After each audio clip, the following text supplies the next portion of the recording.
Hey everyone, welcome to QPOSS Restaurant Management Software.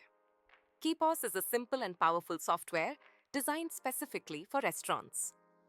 With QPOSS, you can efficiently manage orders, keep track of stock, print bills, and more.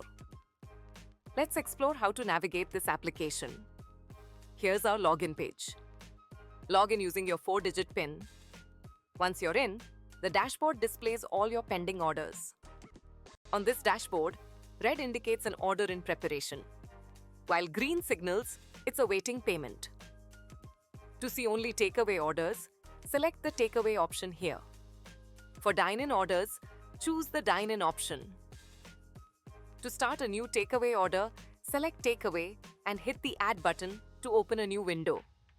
On the left, you'll find item categories. Select one, and the middle section displays all items in that category. Choose an item to add it to the cart. After adding items, issue a QOT, which stands for Kitchen Order Ticket. The order appears here.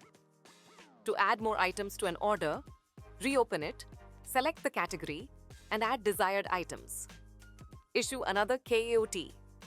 To close an order, open it and select a payment method. For cash payments, select the cash option. For card payments, choose the card option. Closed orders are listed under the Closed Orders section. Here, you can see payment details and the total amount. For more information on this application, contact us at 6687 3030.